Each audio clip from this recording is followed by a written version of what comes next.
Bonsoir à toutes et à tous, mesdames et messieurs, et bienvenue pour le point de l'actualité de la soirée. Et pour les titres, ce soir, le bilan s'alourdit pour l'attaque d'Inata avec 49 gendarmes et 4 civils morts. Le Burkina Faso va rouvrir ses frontières terrestres à partir du 1er décembre prochain. C'est en partie le point du Conseil des ministres du jour. Les détails bientôt. Et puis, le témoin Basile Guissou était à la barre à la suite de Boukari Kaboredi le Lion dans le cadre du procès de Thomas Sankara. C'est le 4e témoin à passer devant le tribunal militaire en ce qui concerne l'audition des témoins. Précision à suivre dans un instant. En sport, ce soir, l'équipe de l'éducation et enseignement a remporté la 4e édition de la Coupe du gouverneur de la région du centre à Maracana. On voit cela dans cette édition dans un instant. Et une fois encore, mesdames et messieurs, bonsoir et merci de nous rejoindre pour le point de l'actualité de la soirée. Et pour débuter, le nouveau bilan officiel de l'attaque d'Inata fait état de 49 gendarmes et de 4 civils pour un total de 53 morts. Le commandant de la première région de gendarmerie et le commandant du groupement du secteur nord sont relevés de leurs fonctions. Le Burkina Faso va ouvrir ses frontières terrestres à partir du 1er décembre prochain.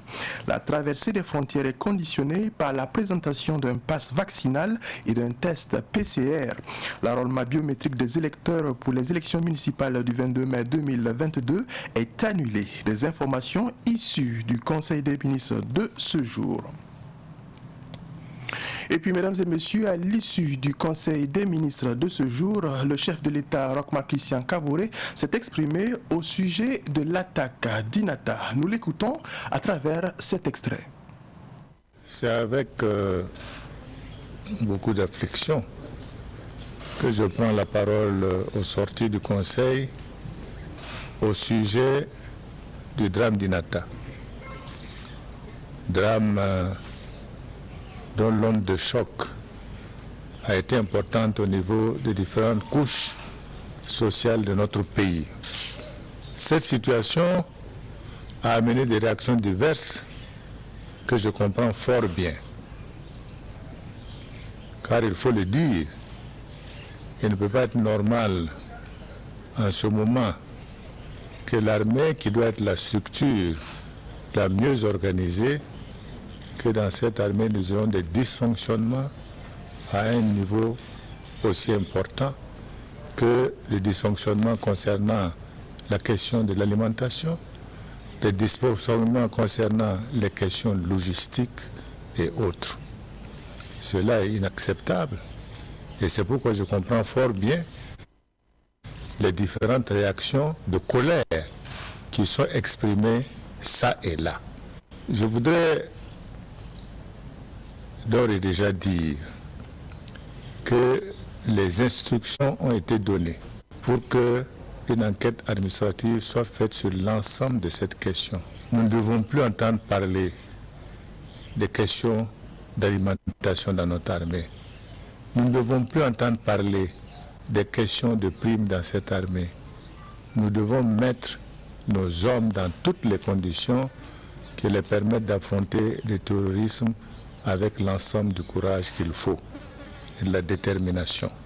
Je voudrais par ailleurs et surtout présenter les condoléances et celles du gouvernement à toutes les familles qui ont été touchés par ce drame. Souhaiter également un prompt rétablissement aux blessés. Je dis et je répète qu'au terme de l'enquête, l'ensemble des personnes qui seront concernées dans cette question relative à Inata feront l'objet des sanctions disciplinaires sans exception. Et pour la suite, une autre nouvelle non reluisante pour les Pandores burkinabés. L'adjudant Aboubacar Traoré, précédemment chef secrétaire du poste de commandement de la compagnie Kadiogo, basée à Ouagadougou, s'est donné la mort dans les locaux de la dite compagnie avec une arme de service. Une enquête a été ouverte selon la gendarmerie nationale. Et nous poursuivons cette édition avec l'actualité en lien avec le procès Thomas Sankara. Basile Guissou était à la barre à la suite de Boukari Kaboré dit Le Lion. C'est le 4e témoin à passer devant le tribunal militaire en ce qui concerne l'audition des témoins. Stéphane Sanou nous fait le compte-rendu de l'audition de Basile Guissou. Basile Guissou, membre du CNR, ministre en charge des Affaires extérieures sous la Révolution, a affirmé pendant son témoignage que les événements du 15 octobre 1987 ne l'ont pas surpris. J'ai discuté avec Sankara de la situation qui pourrait arriver, mais il m'a répondu que c'est trop tard, quelques jours avant sa mort, a-t-il déclaré. Cité comme témoin, Basile Guissou a laissé entendre que tout le monde savait que quelque chose allait se passer, mais c'est le jour qui était inconnu. L'assassinat de Thomas Sankara l'a trouvé chez lui à son domicile dans le quartier Somgandé de Ouagadougou. C'est de là-bas qu'il a entendu les coups de feu et a cherché à comprendre à travers la radio. Basile Guissou a indiqué que c'est la radio qui a confirmé ses doutes. Après l'assassinat de Thomas Sankara, Basile Guissou a été arrêté puis détenu comme prisonnier politique de décembre 1987 à mars 1988. Il a précisé que c'est Jean-Pierre Palme qui supervisait les séances de torture dont il était victime. Jean-Pierre Palme venait nous narguer pendant notre détention. Il fumait sa gauloise pendant qu'on nous fouettait et il disait « Les grands frères ne veulent pas pleurer, il faut bien les frapper » à regretter Basile Guissou. Ces déclarations ont conduit à une confrontation entre Jean-Pierre Palme et lui.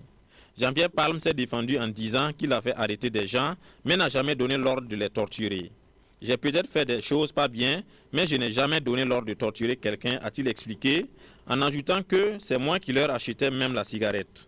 Les avocats de la défense ont réagi en estimant que le témoignage de Basile Guissou n'apporte pas d'éclairage au tribunal. Basile Guissou paraissait confus selon les avocats de la défense. Notons pour terminer que Basile Guissou a tenu à apporter une précision sur Sankara. Sankara, ce n'était pas le révolutionnaire qui torturait, contrairement à une certaine opinion. Sankara, c'était la profondeur de la pensée. Il a payé le prix de sa culture politique, a conclu Basile Guissou. Et on poursuit, mesdames et messieurs, avec une autre actualité. Le mouvement des peuples citoyens, en abrégé MPC, de Idrissa Nogo, appelle à la création d'une cour martiale exclusivement composée de militaires. Cette cour martiale va juger les terroristes et leurs complices, puisque l'ennemi du Burkina Faso est connu selon le coordonnateur du MPC. Idrissa Nogo demande également une retraite anticipée pour certains officiers supérieurs. On en sait un peu plus avec Fatih Sankara.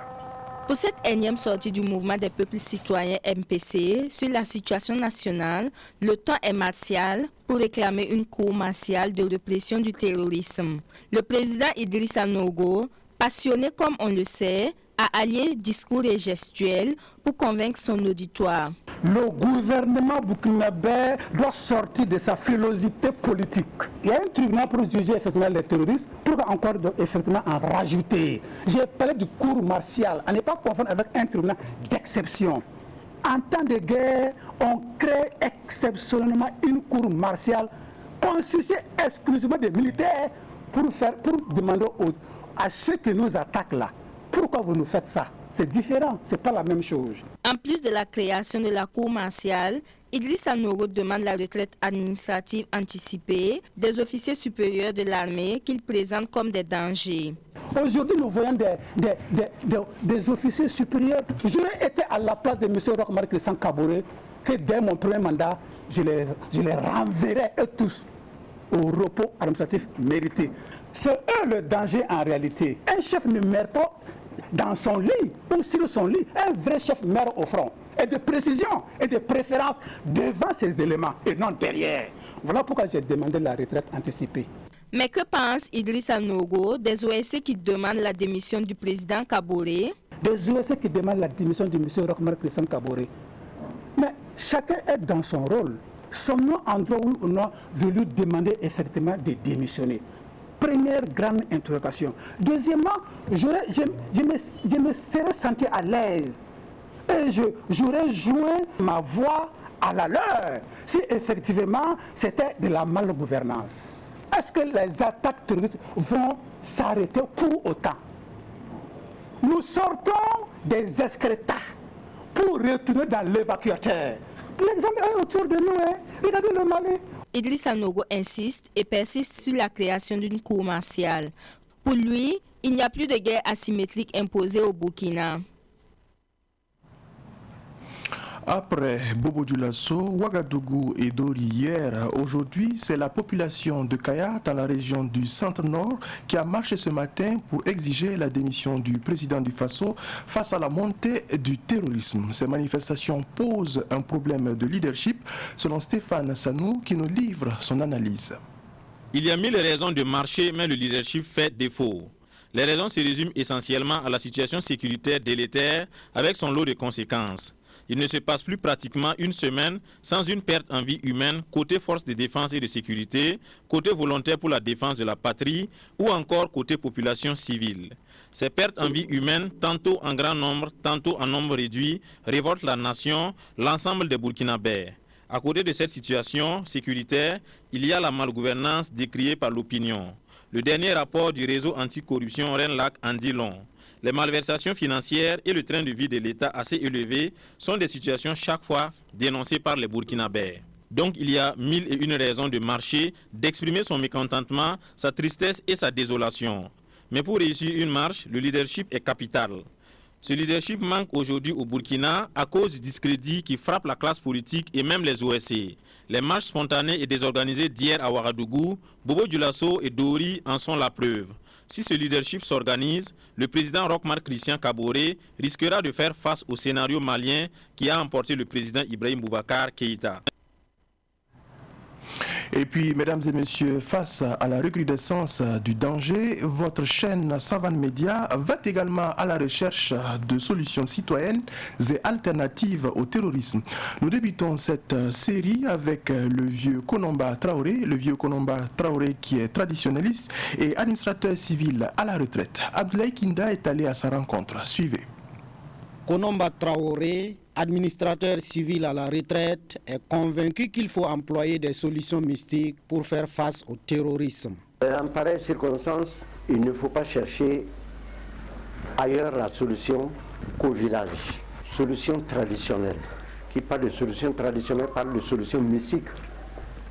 Parce que le terrorisme là, que nous vivons là, il n'y a qu'un autre genre de terrorisme qui peut être sa solution.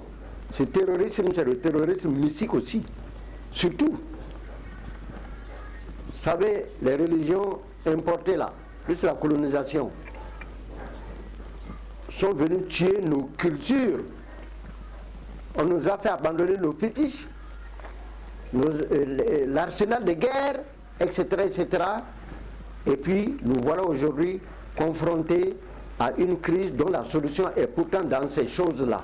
Selon lui, chaque communauté avait sa manière de se défendre en cas de crise. Chaque village avait, dans les temps anciens, avait sa manière de se défendre contre les guerres. Il y avait donc le système coutumier qui était aussitôt déclenché pour ça. En quoi ça consiste?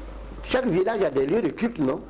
On actionnait le système pour que on fasse des sacrifices au lieu de culte pour empêcher la guerre de rentrer. Même la famine, les épidémies, c'est le même système qu'on actionnait. Mais pourquoi ne pas actionner ça maintenant? Ce n'est pas parce que nous sommes dans un État moderne qu'on doit abandonner ça. La preuve, c'est que l'État moderne n'arrive pas, avec son arsenal moderne, avec ses solutions modernes, à trouver les solutions. Donc il faut aller en arrière. Konomba Traoré invite donc aux autorités à y penser aux pratiques ancestrales. Je vous dis, hein, la guerre est mystique aussi. Hein. Pourquoi elle est mystique? On dit la guerre est affaire d'homme. Être homme là, ce n'est pas avoir le sexe de l'homme seulement, c'est pas ça. C'est être imprenable, être invulnérable, etc., etc. Mais nos anciens combattants, ils sont partis combattre en France, ils sont revenus. Malgré les obus et la terreur de la guerre, des guerres mondiales là, ils ont pu revenir. Mais qu'est-ce qui a fait ça? Vous croyez que c'est parce qu'ils savaient tirer? Ils ne sont pas partis cadeaux comme ça. Ils sont partis armés mystiquement. Nos autorités n'ont qu'à y penser. Parce que les solutions ne sont pas politiques. Les solutions ne sont pas politiques pour cette affaire-là. Les solutions ne sont pas que militaires. Il y a militaire et puis autre chose. Le mot homme là, ça veut dire que tu es blindé, on ne peut rien te faire. Voilà, c'est ça. Ne nous voilons pas la face, disons la vérité. Il faut employer tous les systèmes qui peuvent nous sortir de l'affaire. Il n'y a pas à dire que c'est satanique d'aller devant des petits pour se protéger. Non, non, ce n'est pas satanique du tout. Si Satan peut protéger, ben, tant mieux, pourquoi pas. Dans certaines communes, comme Tiou dans le Yatenga, l'air est à la négociation. Mais pour Konomba Traoré, pas question de négocier avec des hommes qui ne sont pas sincères. Il faut les combattre. Moi, je ne suis pas pour la négociation. Pourquoi? À partir du moment où tu négocies, tu es en position de faiblesse déjà. Et même si à concession, c'est toi qui perds les plumes. Ah oui, l'autre est plus avantageux que toi. Si tu négocies, c'est que tu es en position de faiblesse. Et là, c'est un danger. Je crois qu'il y a autre moyen de combattre le terrorisme que négocier. Après tout, négocier là. On négocie avec quelqu'un qui est sincère. Moi, je n'aime même pas ce terme-là. Il faut combattre seulement, c'est tout. Qui les arme? Ces gens-là dans la bourse, là, est-ce qu'ils fabriquent des armes? Il va sans dire qu'on les arme et qu'on les entretient. Mais c'est contre tous ces systèmes-là qu'il faut lutter. Et on connaît qui les arme, qui fabrique les armes et qui les entretient. Mais si nos autorités politiques n'ont pas le culot de dénoncer ces choses-là publiquement, parce que tu vois les pays qui prétendent nous aider là, si tu aides quelqu'un avec sincérité, c'est bon. Mais si tu aides quelqu'un avec malice, c'est-à-dire faire semblant d'aider, alors là, celui que tu aides là, il faut qu'il soit assez malin et courageux pour dénoncer ça et se passer de ton aide. Les préfets, les maires, les gouverneurs sont invités à collaborer avec les chefs de terre et les chefs coutumiers et traditionnels pour la mise en place d'un système de protection traditionnelle des localités du Burkina. Et puis, pendant ce temps, les chefs traditionnels de Sapelo et Bazoulé, dont les localités sont situées du côté ouest de Ouagadougou, ne sont pas en bons termes. Un litige foncier est la raison de leur divergence. Plus d'explications avec Chérif Boukari Dianda. Il y a quelques semaines, Naba Padre de Sapelo a dénoncé ce qu'il considère comme le bradage des terres qu'il a prêté à des habitants de Bazoulé pour leur activité agricole. Maintenant, c'est Naba Kiba, chef du canton de Bazoulé, qui lui répond. Au cours de la conférence de presse, Gungnaba Kwanga, son porte-parole, a repris ses propos. Le Bazoulé, lui, il est ancien, il connaît tout le territoire. Ce qu'on a entendu aussi, c'est Biongo et Sourou qui font frontière avec le Bazoulé, selon nos entendements. Mais le Sapelo, il n'a jamais été informé ou entendre que le Sapelo qui va frontière avec Bazoulé. Tout ce qu'on sait, c'est les territoires. Bon, maintenant, par l'envers, qui fait frontière. Le Bazoulé au milieu. Selon Naba Kiba de Bazoulé, les terres de Sapelo sont ses propriétés. Ce sont ses ancêtres qui auraient reçu les premiers habitants de Sapelo. Ce que le Bazoulé a dit, c'est eux qui les ont installés.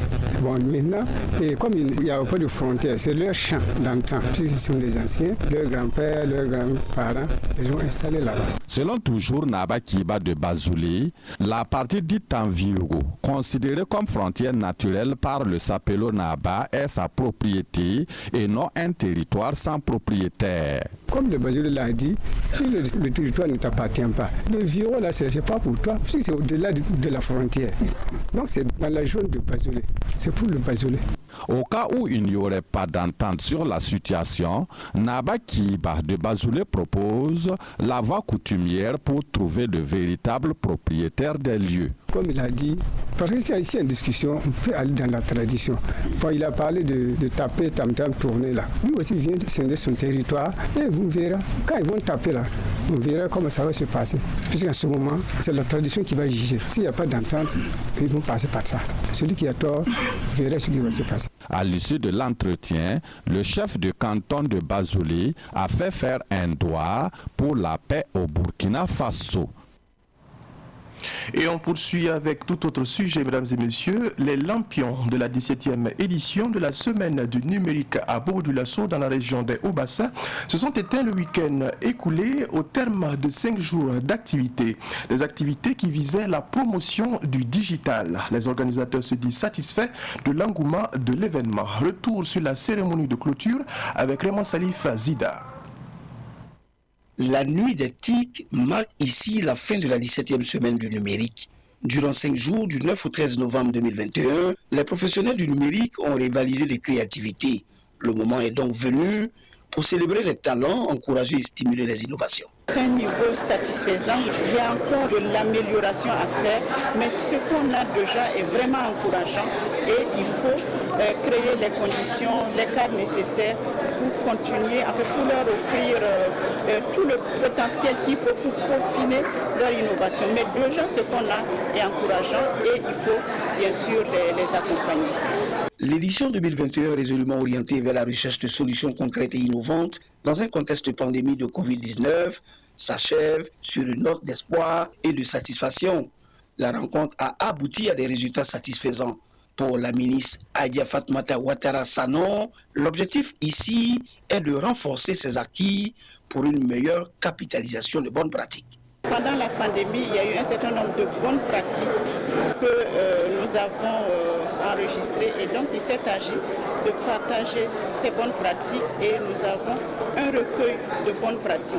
Nous allons encore mieux documenter ces bonnes pratiques, nous allons les planifier et les mettre en exploitation. La semaine du numérique offre l'opportunité aux acteurs de l'intelligence artificielle de présenter leurs produits et services tout en créant un cadre d'échange et de discussion autour des spécialistes et des partenaires du développement du digital. La chef du département de l'économie numérique, des postes et de la transformation digitale se dit réjouie et se félicite de l'engouement suscité par cette édition finissante. Cette édition a tenu ses promesses. Il y a eu des sessions de formation grand public. Ici à Bobo-Dioulasso, on attendait 2000 apprenants. Nous sommes allés au-delà, autour de 3000. Et les espaces jeux pour enfants, qui est un premier contact, un espace de premier contact pour les enfants. Vous avez vu, ça a été pris d'assaut et les différents échanges au niveau des panels. Et comme c'était en format hybride, nous avons eu la participation d'éminents experts, ce qui nous a permis donc de collecter un ensemble de bonnes pratiques que nous allons suffisamment documenter et planifier. Projection à l'ère post-Covid-19, enjeu d'une transformation digitale réussie, tel était le thème de la 17e édition de la Semaine du numérique. On parle éducation et excellence à présent. 5 millions de francs CFA, c'est la valeur des prix remis aux meilleurs élèves et meilleurs enseignants de la commune de Bindé dans le Zunwego. C'est à l'occasion de la journée de l'excellence scolaire organisée par la mairie de Bindé. 18 élèves et 7 enseignants ont été récompensés au titre de l'année scolaire 2020-2021. On voit cela avec Issa Oumaratié. Quoi de plus normal que de récompenser les élèves qui se distinguent de par leur travail à l'école? La mairie de la commune de Bindé, dans le Zunwego, a donc magnifié à travers sa journée d'excellence 18 élèves du primaire et du secondaire. Cette récompense est une manière de créer une saine émulation au sein des élèves, dira le premier magistrat de Bindé, Firmin Konombo. Nous le faisons pour galvaniser davantage le travail de tout un chacun, que ce soit au niveau des élèves, que ce soit au niveau des enseignants, que ce soit même au niveau de l'équipe d'école, et en partenariat avec les acteurs clés de l'éducation, que sont les APE, AME. C'est pour que tout un chacun mette la main dans la pâte, pour qu'au niveau de la commune, l'éducation parte de l'avant. Fatima Tatiem Touré et Akouba Dabré font partie des lauréats. Ils expriment leur joie. J'ai revu mes leçons tous les jours, en classe et dans la maison. Et j'ai reçu un vélo, un sac. Je vais leur dire d'apprendre les leçons, de faire des exercices pour être un lauréat aussi. J'ai travaillé bien à l'école et j'ai gagné un vélo avec un sac et l'argent 10 000 francs. Si cette journée de l'excellence initiée par la mairie de Bindé a connu un succès, c'est aussi grâce à l'apport du parrain Stanislas Gungunga, secrétaire général du ministère de l'Urbanisme, de l'Habitat et de la Ville. D'abord, je vais féliciter le promoteur monsieur le maire de la commune de Bindé ainsi que son conseil municipal pour cette brillante idée qui vise à promouvoir l'excellence. Vous savez, c'est un devoir pour nous de venir accompagner un frère, un fils de la province qui a eu cette brillante idée, bien sûr accompagné de son du conseil municipal. Et nous ne pouvons pas rester en reste de cette initiative. En plus de 18 élèves qui ont reçu chacun un vélo et des kits scolaires, les meilleurs enseignants ont vu également leurs efforts reconnus par la mairie de Bindé.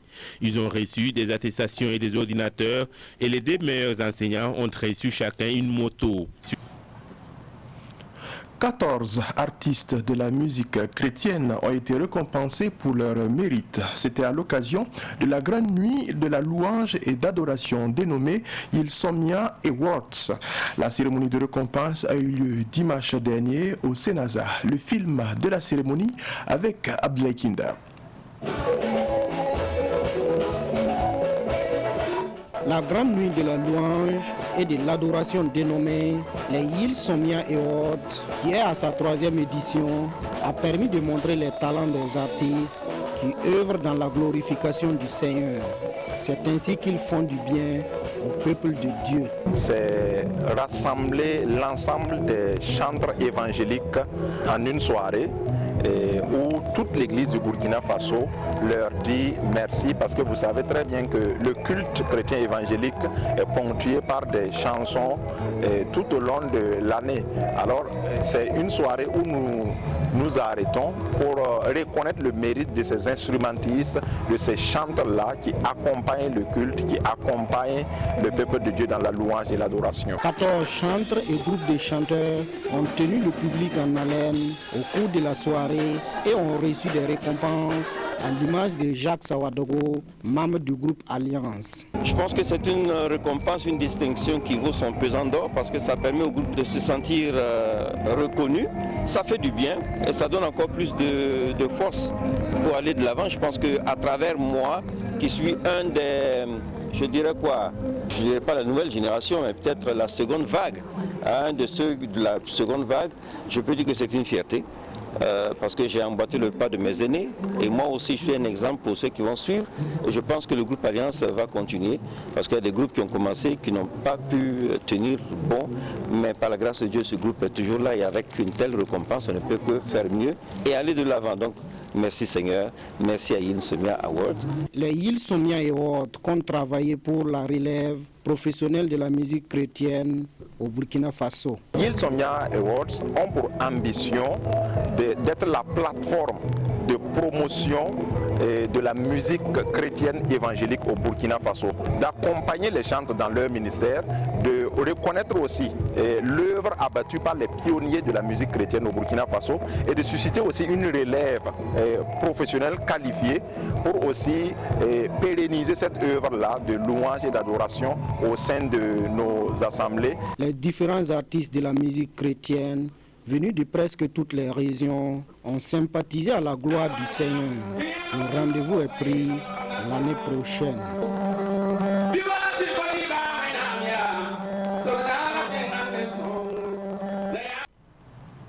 En sport, l'équipe de l'éducation et enseignement a remporté la 4e édition de la Coupe du gouverneur de la région du Centre à Maracana. C'était le jeudi dernier sur le terrain de l'Institut des sciences du sport et du développement humain, ex-INGEPS. Les précisions avec Ruben Wilson Kodjo. Ce tournoi de Maracana, qui est l'une des activités des 96 heures de la région du Centre, avait démarré depuis le 28 août dernier. Après les éliminatoires, l'équipe des sociétés d'assurance et celle de l'éducation et enseignement se hissent en finale. Et l'histoire retiendra que c'est le club de l'éducation et enseignement qui a remporté cette édition par 1-0.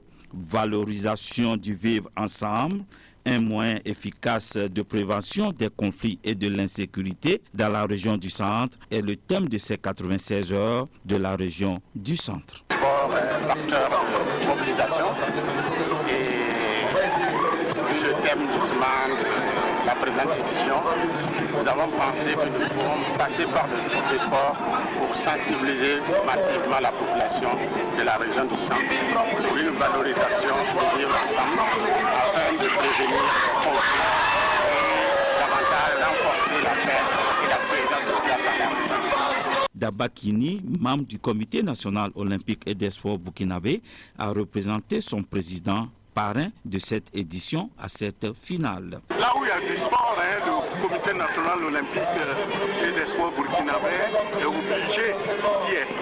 Aujourd'hui, nous avons une de nos valeurs olympiques qui est sport pour tous. Et nous constatons que monsieur le gouverneur de la région du centre est à sa 4e édition pour les 96 heures de la région.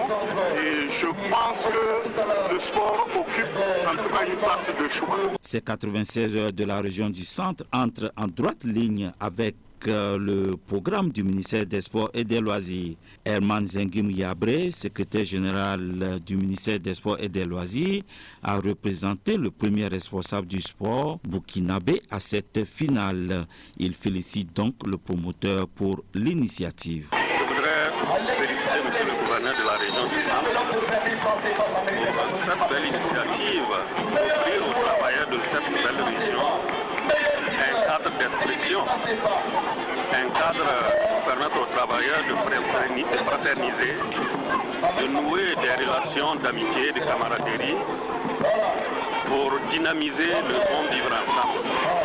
Et comme on le sait, le sport est un facteur de promotion de bonne santé, donc un facteur qui va permettre d'accroître la production des travailleurs au niveau de la région du centre. Notons qu'une séance d'aérobic et une course cycliste féminine étaient également au menu de ces 96 heures de la région du centre tenues à Ouagadougou du 10 au 13 novembre 2021.